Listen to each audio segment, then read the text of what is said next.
Carol's Home Cooking. Today we are going to be making some stuffed peppers.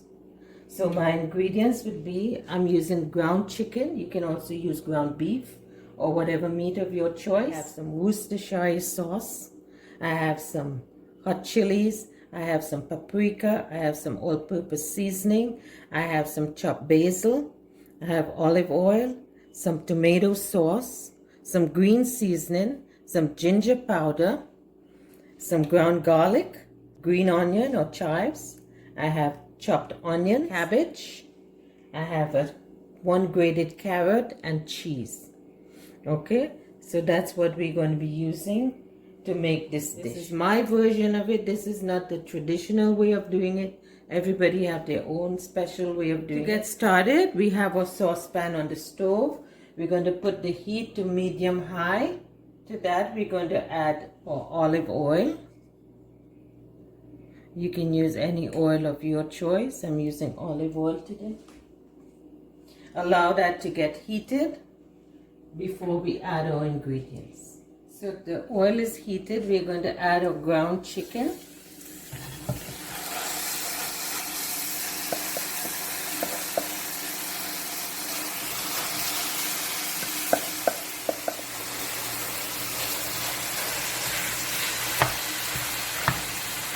We will allow that to cook for a little bit. Okay, so you allow your meat to get brown. To that, we are going to add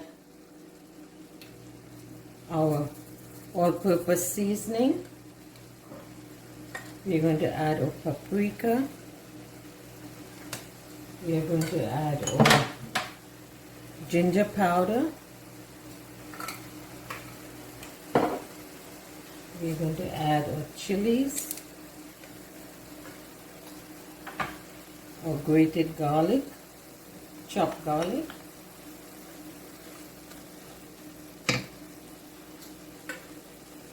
We're going to add your chopped onions. Okay, allow that to cook and saute in there.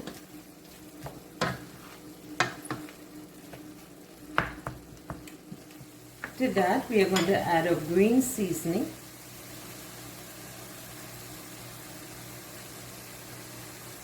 We are going to add salt.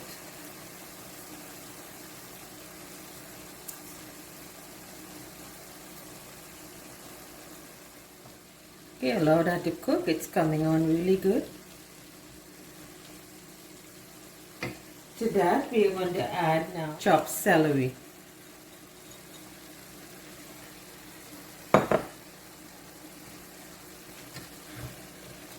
You're adding the vegetables in the sequence of how much time it takes to cook. So the celery would take longer to cook than the cabbage, than the carrots. Because the carrots is shredded, it will cook quickly. So you add them in the sequence that they would cook and not get soggy. Okay, at this point you can add your carrots, shredded carrots.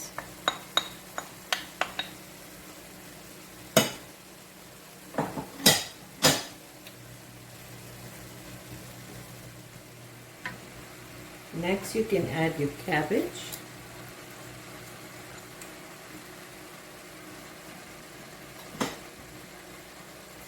You're adding some black pepper to that. And a teaspoon of cumin. Okay. Just a little bit. At this point, you can add your tomato sauce. You can add pasta sauce or whatever sort of tomato flavoring sauce you have. You can also add your Worcestershire sauce. And it smells amazing. Okay.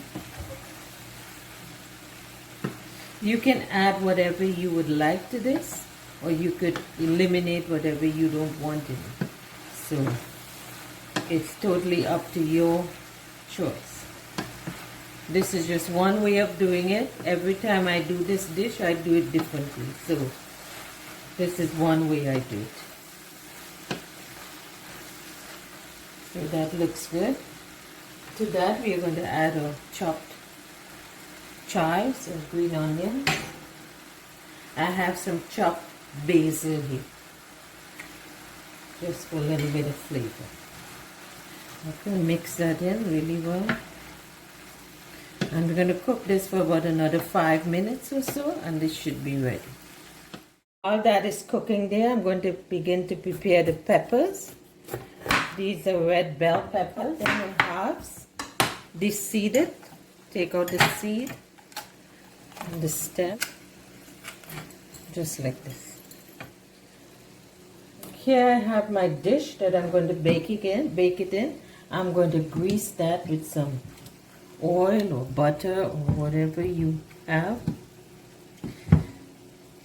And I'm going to just coat them generously with some oil.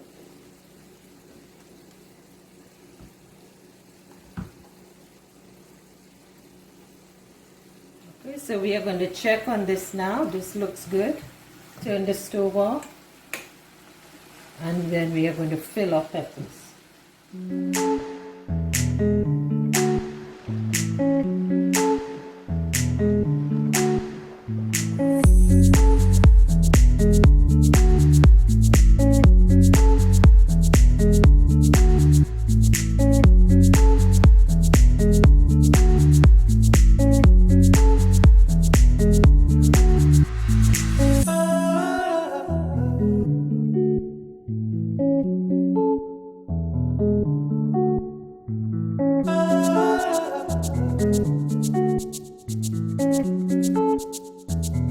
So we are putting them in the oven.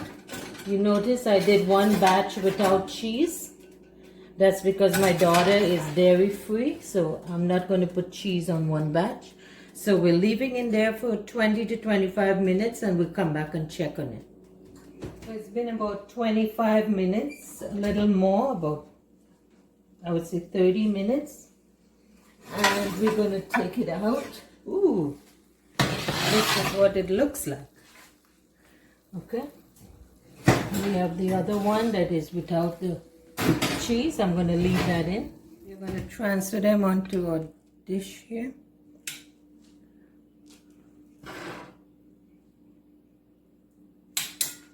Okay, and you can garnish it with some parsley on the top. So there we have it, our finished stuffed peppers. You can like this video, subscribe to the channel, and we'll see you again with more of Carol's home cooking. Bye for now. Have it, our finished stuffed pineapples. Not pineapple. Why have to get pineapple? Funny.